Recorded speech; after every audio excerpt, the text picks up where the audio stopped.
My New York City people will know what this is about. I'm sure you've heard this before. Stand clear of the closing doors, please. All aboard the massive subway system of New York City, where the melting pot of creationistic evolution is bubbling and boiling and ready to spill over on all those that seek to sneak a taste and careful not to waste and do make haste, because there's about 40,000 of us running late to that next gate of hell.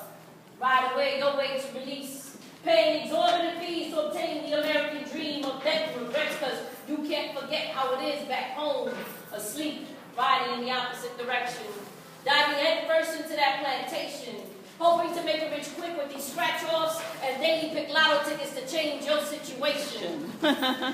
Tripping over each other to give to corporations like congregations paying tithes to snake oil salesmen. Praying for songs of redemption from this capitalistic industry, which sells human decency for mere earned pennies to be redeemed at the arcade of material things. Telling you to come get you some free while drowning in poverty. Because no one told you that this dream is the most costly, and it's no shame that we have to pay for utilities to live, and for what? We have to give it all up. See, they conspire against us not to retire. Work hard until we expire, like the Metro cards we hold close in our wallets, more valuable than pictures of our kids, and all for a CEO who probably doesn't have any.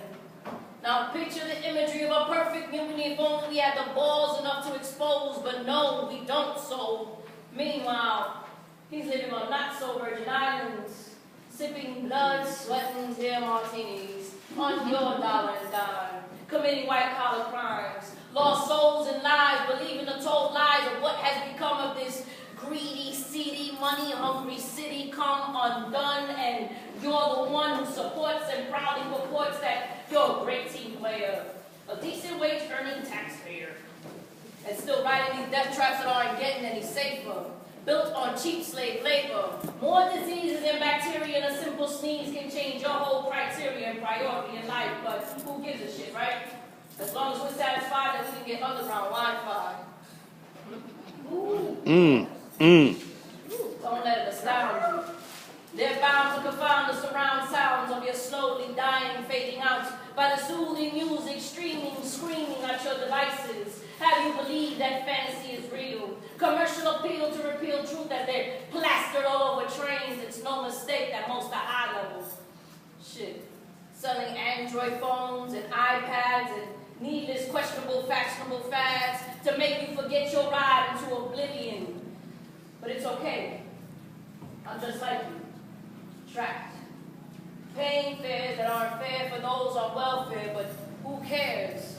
As daylight is enveloped by dark tunnels, we think it's our salvation from this damnation, and all for $2.50. It makes no sense that you still slave and earn cents, have to go to work to deposit it back into the system. Insane cyclical victims, holding on to the fleeting futures and deferred dreams, thinking we're slipping, slowly dipping into our minimal savings, thinking that we're slipping when competing against the haves, as we have not an ounce of dignity nor self-respect. Nonetheless, this is pure fucking genius, especially to those who hold special interests.